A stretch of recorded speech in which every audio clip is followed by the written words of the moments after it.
Denver Broncos, Las Vegas Raiders, a rivalry as old as time. And it all comes to a head on Thursday Night Football. We'll break it all down here on today's crossover episode.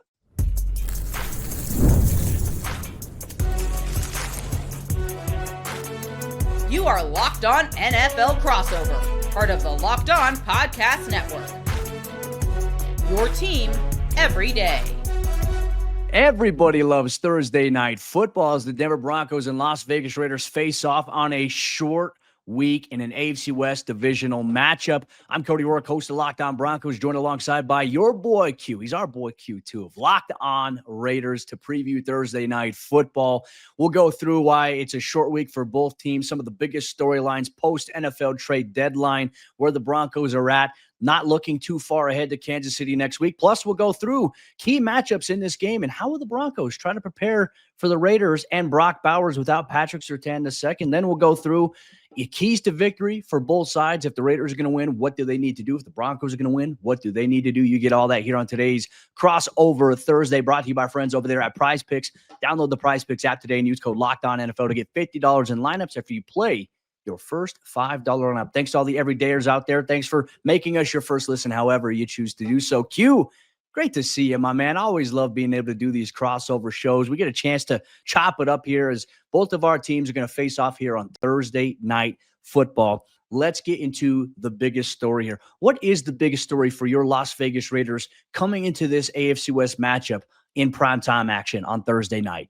Well, Coach, it's always great to, be a part of the show with you, and talk a little Raiders and Broncos. But, man, it's been a wild, short week for the Raiders. I mean, they have this tough loss at home against the Jacksonville Jaguars. Then, boom, all of a sudden they turn around, they trade Jakobi Meyers to those Jacksonville Jaguars. And, oh, by the way, they're still preparing for a game coming up on Thursday. So, I mean, the NFL doesn't slow down. And when you're playing on a Thursday night, it comes even quicker. And so that's what the Raiders' challenge is how do they, move on from one of their better wide receivers in Jakobi Meyers, and who's going to step up and really fill that void. So that's really the storyline that I'm looking at, right? Can they put that loss to the Jaguars behind them quickly because they have to, and then all of a sudden have some other guys step up into that role? So I'm looking at a guy like second-round pick Jack Bech right out of TCU. What is he going to do? This is a guy that's got 7 catches on the season his rookie year. Dont'e Thornton Jr. out of Tennessee, he's only got 5 catches his rookie year and was a healthy scratch on Sunday against Jacksonville. So are one of these guys going to step up? Are they going to fill that void, or is it going to be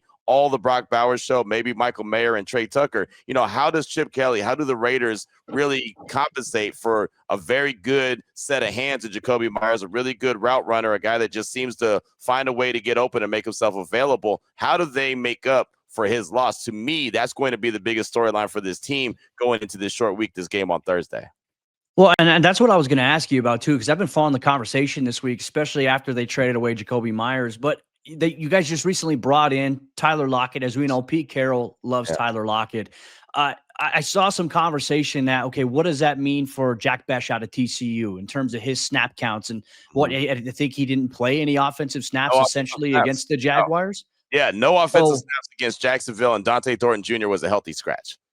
So what do you think that'll be this week? Do you think it'll be more Tyler Lockett? I mean, obviously, I know Trey Tucker's their speed guy. He's very fast. I know he was from following your show in the offseason, I know he was the guy at training camp making the big plays downfield. And then, of course, there is the boogeyman of that offense, which we all know is Brock Bowers, who, what a welcome addition back for him watching this past week. Over 12 catches, 3 tutties.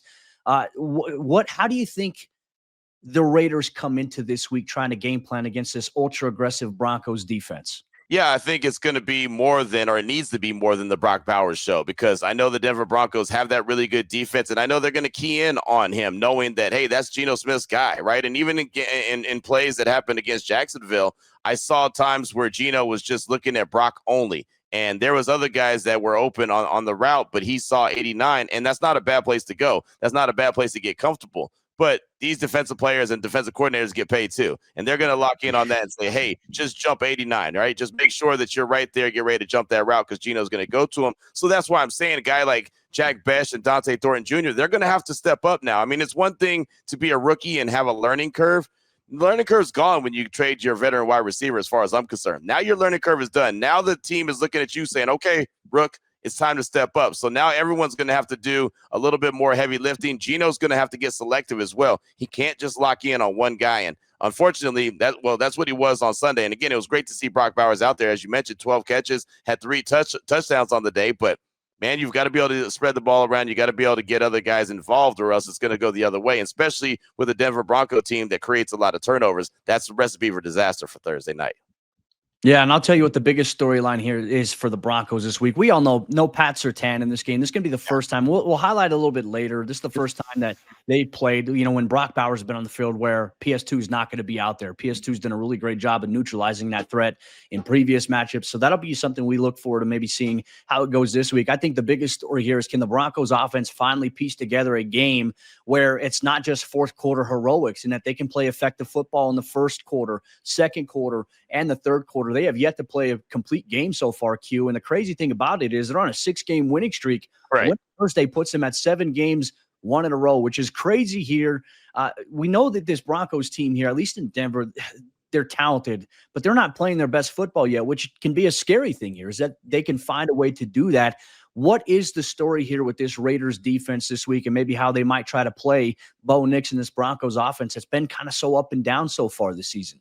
Yeah, I mean, it all starts up front. I mean, Patrick Graham's defense is all based off of getting pressure on the quarterback with the front four, not having to blitz. And unfortunately for the Raiders, they haven't got home enough, right? Only having 16 sacks on the season. They do have pressures. Obviously, Max Crosby is Max Crosby. But, Cody, it's been the same song and dance for the Raiders for a long time in their defense. Who is the true Robin to Max Crosby's Batman?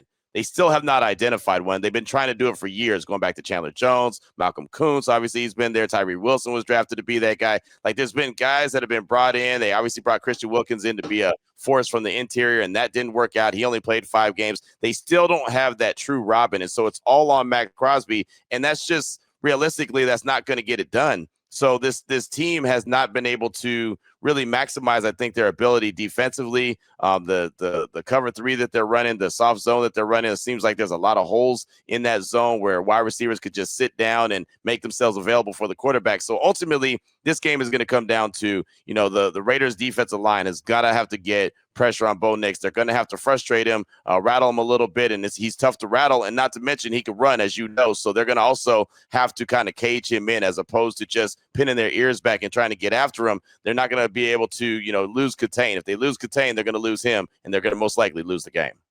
One of the bigger strengths of the Broncos offense this season has really been their run game. They're one of the top 5 units right now in terms of rushing yards per game. Last week, the Raiders' defense is coming off a performance where they let Jacksonville go for over $150 on the ground. What is the story here with this Raiders run D? Is it more so that? Because I even saw something as well as Devin White, as we know who he can be. He's also one of the top leaders in missed tackles so far this season. What is the story here with this Raiders run D? Yeah, they tackled terribly against Jacksonville. I mean, let's just call it what it is. They did not tackle well at all. And honestly, going into that game, I knew Jacksonville was going to want to run the ball because they hadn't ran the ball very well the 2 games before that one. And they did, right? Over 40 times they ran the rock, and like you said, went over $150. And that's the strength of the Raiders defense has been so far, is really slowing down the run and stopping the run. So to me, that's a huge red flag. Wait a minute, hold on. That's one of your strengths, and you just got gashed like that. So the linebackers, Landon Roberts, Devin White, Jamal Adams, right? These guys, they're better at getting downhill and trying to stop the run, right? Jamal Adams loves to play around the line of scrimmage and even try to get after the quarterback. But when that all of a sudden gets compromised, you're in trouble. So the Raiders got to get back to the drawing board and figure out how to stop the run first and foremost, because if not, then the Broncos are going to have an opportunity to run all day long on them, and that's going to be a problem. I don't know how they can really play a good, sound, quality defensive game if they can't stop the run, because then all of a sudden it's pick your poison. So that's the first thing that they're going to have to be able to do, is stop the run with Denver.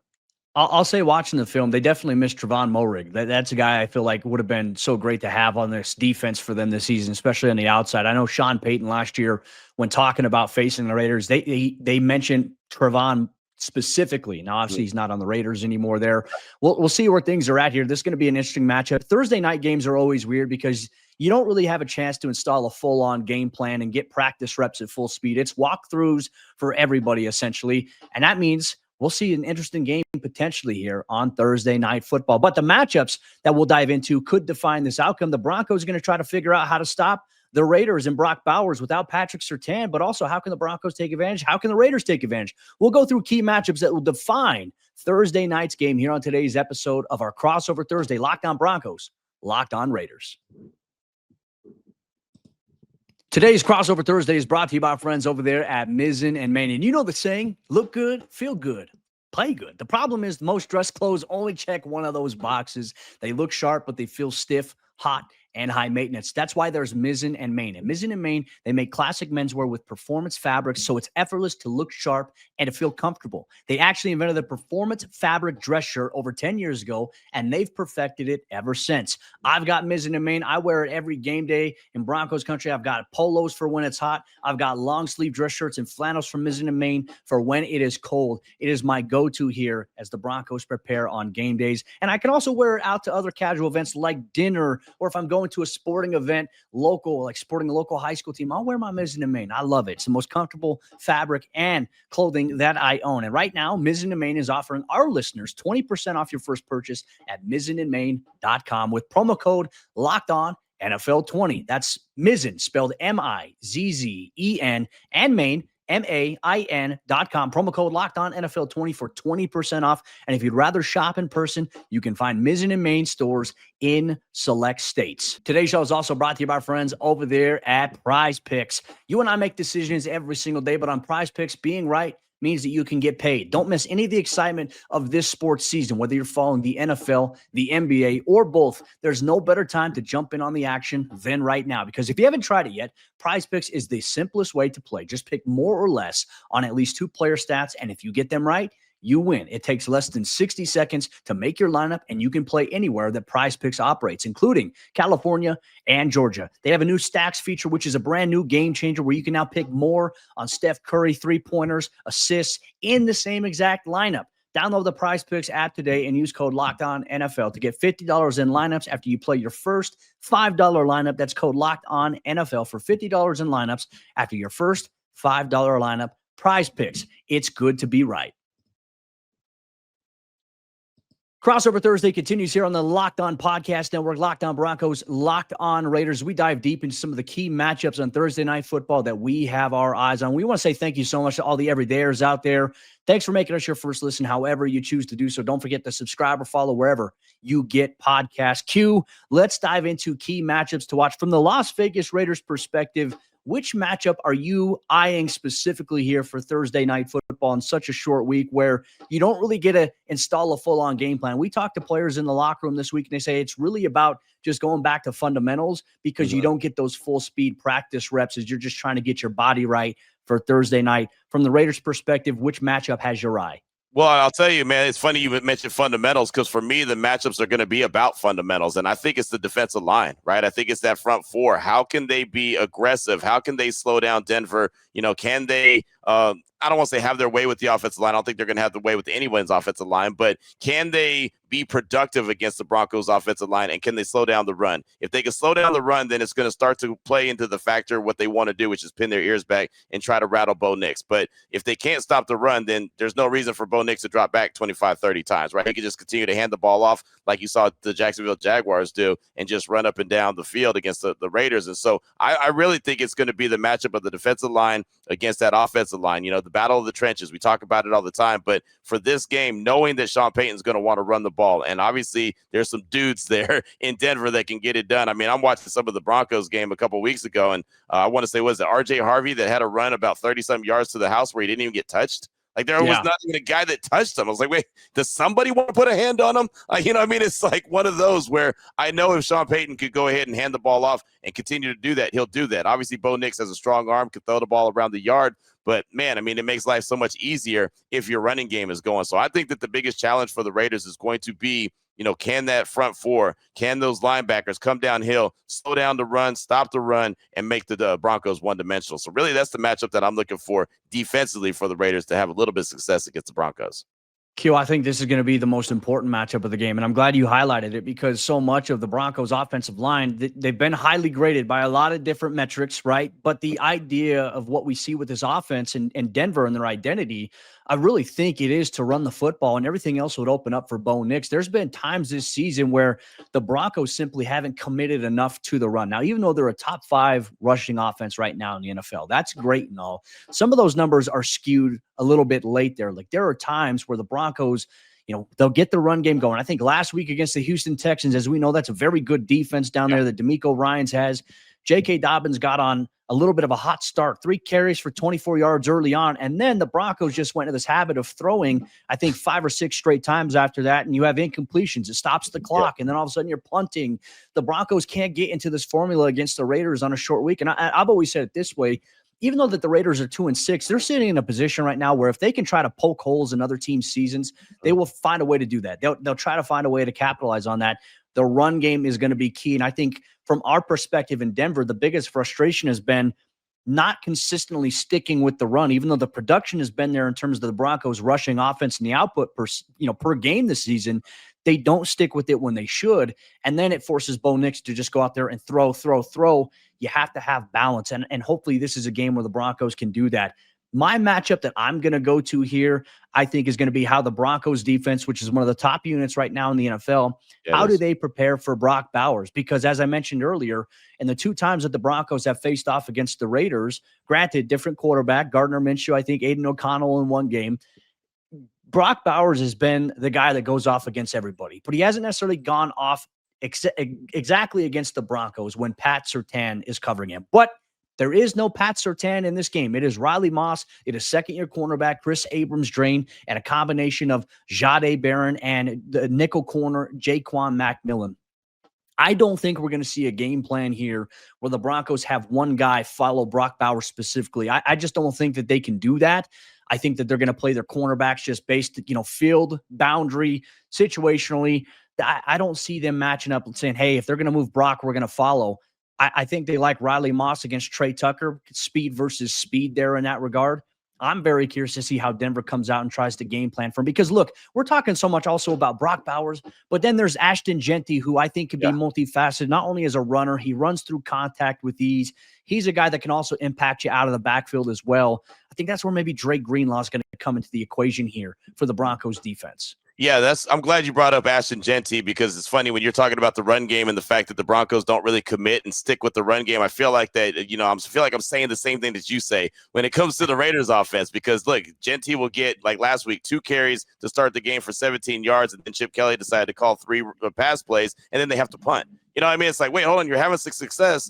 Go ahead and rock with it. Let the guy that you drafted number 6 overall be that guy that you drafted number 6 overall, but they haven't truly committed to him as the focal point of the offense. And now they get Brock Bowers back, and that was great. I mean, he was out for 3 weeks, so what he brings to the table. But yeah, that matchup with whoever decides, or however they decide that they're going to defend Brock Bowers, that's going to be huge. How is Ashton Jeanty going to play a role in this, right? I mean, he's a guy that can catch the ball out of the backfield as well. The Raiders don't really emphasize that too much. He did catch 5 passes last week. I think he's a 20-5 guy, Cody. I think he runs the rock 20 times and catches 5 passes a game. I think that's a good recipe for Jeanty moving forward. He only got 13 carries last week, so we'll see if they start to listen to me at some point. I know I'm loud. I'm the loudest dude in the room. They got to be able to hear me. I don't know if they listen to me. It's a difference. You can hear me, but you might not listen to me. So I'd like to see them get Ashton Jeanty more involved. I mean, there's a reason why you took him as high as you did, because he's a big-time playmaker. So how could you make that chess match, right? How can Chip Kelly use Ashton Jeanty in his favor against his Broncos defense? Yeah, I think that's going to be interesting too. And I'm curious to see how maybe Chip Kelly tries to adjust against the Broncos pass rush. Right now, they lead the NFL by a wide margin in sacks. 40 sacks through 9 games right now. They had 63 total last year through the entire 17-game stretch. They're averaging around 4 or 5 a game at this point here. So my next matchup that I got my eye on is obviously Jonathan Cooper, Nick Bonitto against the outside offensive tackles here of the Las Vegas Raiders, trying to get after Geno Smith. What has been the story from Geno from a pocket standpoint, from a pressure standpoint this season? How has he evolved around that? Because I know he's throwing a lot of interceptions this season. Is that because of pressure primarily, or is that just because he's staring guys down? Well, it's a combination of the two, right? He is definitely staring guys down, but he's been under pressure as well, right? I mean, so this is one of these games that this matchup that you're talking about, the Broncos defense getting after the quarterback, this one concerns me a lot, right? I mean, the Broncos are having a historic season when it comes to the sacks that they're getting, and Geno's taking sacks, right? I mean, he's a guy that can run, but he doesn't really run very well, and he doesn't know how to slide. Like, he just looks like it hurts when he slides, right? He clearly is the guy that didn't play baseball back in the day, right? He doesn't have that sliding in the second skill set, but it's just, man, he takes a lot of sacks, and this Raiders offensive line is still a work in progress. with Colton Miller being out and he's on IR right now, Stone Forsythe is their left tackle. DJ Glaze is their right tackle. He's still trying to round into form. He's only a second-year guy. JPJ is their best offensive lineman right now. He's at the right guard spot, and I think he does a lot better job rush, blocking than he does pass blocking. So that's something to pay attention to. And then, there's center. Right, is a guy in Jordan Meredith that's just learned how to play the center position. So, and then Dylan Parham at the left guard spot, but he's just kind of there. This is a work in progress, man. This could end up being, as I talked about the trenches earlier, this could end up being how the game is won or lost for either team. If the Raiders could find a way to protect Geno, they could be in a good position because he can't get the ball out and get it to the playmakers. But, man, if they struggle to protect him, it's going to be a long day at the office. And so far, this offensive line has done a pretty rough job when it comes to blocking for Geno Smith. One thing the Broncos can't forget is last year when Geno Smith was a member of the Seattle Seahawks, he had a big-time rushing touchdown against them on a key third down situation. So have to account for him, have to account for the wheel route from the running back out of the backfield. We'll see if the Raiders try to take advantage of some of the earlier issues the Broncos had with stopping that play and also maybe trying to avoid Geno turning back the hands of time with his legs in Thursday night's game here. But Broncos Country, Raiders Nation coming up next here on Crossover Thursday. Q and I, we're going to tell you what each of our teams respectively need to do in order to come out with a victory in primetime action. You'll get all that here on today's Crossover Thursday. Today's Locked On Broncos Crossover Thursday is brought to you by our friends over there at the Game Time app. The NFL season is back, and honestly, there is nothing better than being in the stadium, surrounded by fans, cheering on your team, and Thursday Night Football, Broncos Country. You can do that here inside the Mile High City with the Game Time app. But let's be honest, getting tickets can be a hassle sometimes between queues, login screens, and prices jumping at checkout. It can be frustrating, but that's why I use Game Time. That's why you should use Game Time. It's the app that gives the advantage back to the fans. Game Time is fast, they're easy, and they're backed by the Game Time guarantee, where you'll always get 100% authentic tickets delivered on time and at the best price. Plus, all fees are included. So the price you see is the price that you pay when you go to checkout. And they also have last-minute deals and zone deals as well leading up to kickoff. Tonight, Thursday Night Football, the Broncos host the Raiders. You want to come check out the game? Go on Game Time now because you can pick the section in the zone deals, and Game Time, they pick the seats so you save big. Download the Game Time app, create an account, and use code LOCKEDONNFL for $20 off your first purchase. Terms apply. Again, that's promo code LOCKEDONNFL for $20 off. Swipe, ticket, tap, go, download Game Time today. As we jump into the fourth quarter action, today's Crossover Thursday here on the Locked On Podcast Network, we want to say thanks once again to the everydayers out there. Thanks for making us your first listen. Don't forget to subscribe or follow wherever you get your podcast so you stay up to date with what's going on with your favorite teams every single day, all year long. That's our promise to you. Q does a great job for Raiders Nation. If you're a Broncos Country member, you obviously know you get that here, Locked On Broncos as well. Q, let's dive into how these teams are going to win, because I think really for the Broncos perspective this week, 6-game winning streak, a matchup looming next week with Patrick Mahomes and the Kansas City Chiefs. Right now with Denver sitting atop of the division, the number one thing that they must avoid is overlooking this Raiders team, who I mentioned earlier is in a perfect position to poke some holes. So if the Raiders are going to poke some holes in the Broncos season here on Thursday Night Football, what is it that they have to do to come out on top with a victory?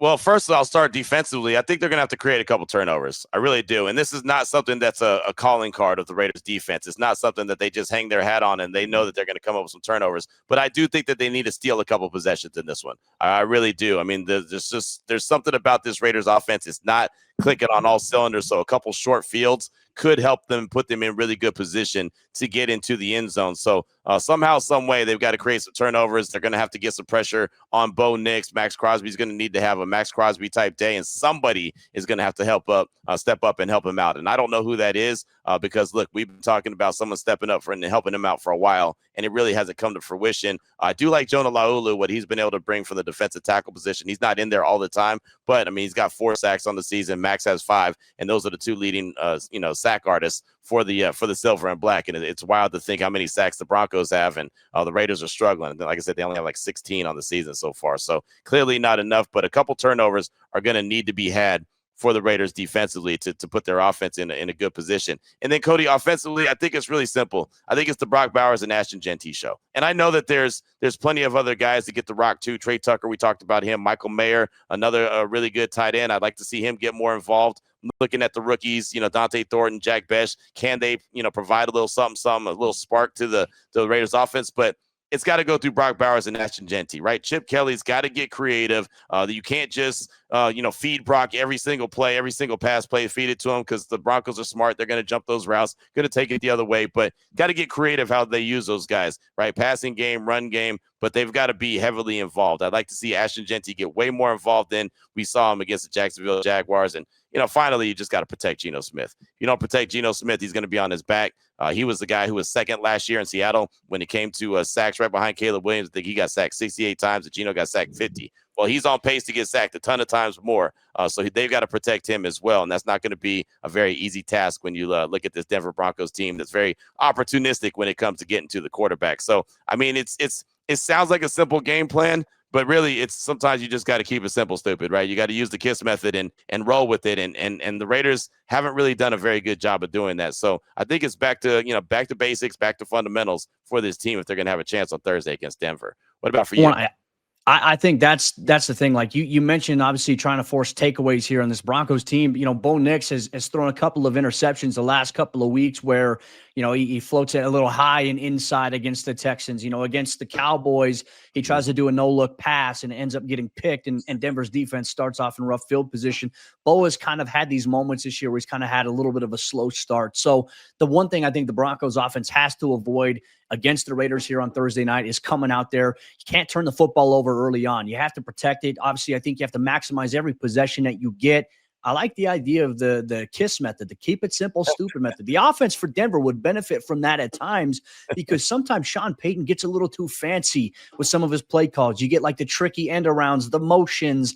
You get like the crazy setups where you motion one guy, fake the handoff to him, you fake the handoff to the running back, and then you roll out on a play action pass. I mean, some longer developing stuff. I don't think that's going to necessarily work consistently against the Raiders when you talk about that pass rush presence of Max Crosby, who in every game he's played against the Broncos, he's come away with a sack, and that he's been a boogeyman here. And so the Broncos have to avoid Max Crosby creating pressure, and then obviously Bo Nix trying to force the football into tight windows with pressure on him, because you can't afford to turn the football over. In a game on Thursday Night Football, short week, you can't overlook anybody. I think that's going to be the biggest key. And to be able to take that pressure off of Bo to have to do all this, I think you just have to have complementary football with the run game here. J.K. Dobbins, R.J. Harvey, these guys have showcased the ability to be effective. J.K.'s more of the effective ground guy. I think R.J. Harvey certainly can be, but R.J.'s been a really big weapon here for the Broncos out of the backfield as a pass catcher. Sean Payton has been looking for his joker for quite some time. He's got that guy here in Harvey, who's obviously got a handful of receiving touchdowns, obviously brought them back last week, had one against the Houston Texans. They love trying to isolate him in one-on-one matchups against linebackers because he just has the speed and the physicality to beat those guys in some of these situations here. I'll be curious to see how the Raiders defense plays Courtland Sutton, because a large portion of this year, teams have been playing press outside coverage with the corners and having a safety play over the top and inside. They're really trying to take away Courtland Sutton. And then it's really the focus on, Pat Bryant, Marvin Mims, Troy Franklin, can these guys go out there and make plays? Evan Ingram at tight end hasn't had a lot of volume so far this season. If they can get him going, I think things open up well for them. Defensively, I'm with you, Q. I think the Broncos have to find a way to get after Geno Smith, continue the trend of disrupting the passer. I mean, the Broncos pass rush is very unique because they're not necessarily sending a lot of crazy five-man rushes. They'll do it. Vance Joseph will send 5, 6, sometimes 7. He's diabolical sometimes the way that he does it. But primarily, the Broncos have been getting home consistently with 4 players. And that's obviously on your outside. You got Nick Bonitto, Jonathon Cooper, but then you got Zach Allen and you got John Franklin Myers. If one of those guys gets a double team, the other one gets a one-on-one, they're finding ways to win those matchups. The Broncos pass rush is very lethal, and that's going to be key this week, especially without having Pat Surtain. If you can try to get to Geno Smith quickly before he can get the ball to Brock Bowers and maybe Trey Tucker on a couple of downfield shots and these other guys in the short to intermediate, the Broncos will have a chance to win this game. And I think also complementary football, special teams. Denver's special teams unit last week, Q, they played terribly in terms of their coverage. They're 31st right now in the NFL in kick return yards against right now. They didn't have Marvin Mims last week. Michael Bandy, who filled in for him, had a muffed punt that led to points here for the Houston Texans right before halftime. They got to play better on that side of the ball here. They have yet to play a full game of complimentary football. This could be the week where they get that, but they cannot overlook the Raiders. This, in my opinion, could be a trap game here for the Broncos. Yeah, it's going to be interesting, man. It really will, because look, a lot of the things that you just said that the Broncos do really well, the Raiders don't do very well, right? So it could end up becoming one of those stand in the middle of the field and fights, and whoever's got the best haymakers, whoever's got the one that can be the knockout blow is going to win this game. Look, it feels like the advantage, and I know the advantage is definitely for Denver. Obviously, they're leading the AFC West for a reason. It's in Denver, so it's also going to play a factor in this game. And that pass rush, man, that pass rush really worries me. I think you're going to see a lot of 6 offensive linemen out there have a offensive lineman report as a tight end. I think you're going to see some of that. They've been putting Alex Kappa out there. They got to do whatever they can to protect Geno Smith, because look, there's a 1 pass, 2 passes a game where the Geno is Geno. You know what I mean? Like, you see that pass coming, you're like, oh, man. So he's got to avoid the Genos. And he had one of those last week to start the third quarter where he just threw the ball way too far across the field. And he was staring down Michael Mayer, and he got picked. And so it's one of these, situations after another. And that's the reason why, he's leading the league or tied with the most interceptions in the league right now. It's just not good. So he's going to have to protect the ball at all costs as well. Well, it all boils down to Thursday night football, prime time action in the Mile High City between two teams with such a storied rivalry. Make sure you continue to check out Locked On Raiders if you're a member of Raiders Nation, Locked On Broncos if you're a member of Broncos Country, as we'll have you covered, obviously, with this preview, but post-game coverage as well here on the Locked On Podcast Network, where you know it's your team every day. Q, it's always great being able to sit down. We're going to be doing one of these here in a few weeks as well, because I think the Broncos and the Raiders, I think you play week 14 in Vegas. So you're going to have a little bit of 2 shows here between us in the next handful of weeks here. But always love sitting down with your boy Q. He's our boy Q. I know Broncos Country always rocks with Q here. They appreciate the way he brings coverage to, obviously, the table here of the AFC West. And on top of that, we'll all see you for our post-game coverage here on the Locked On Podcast Network.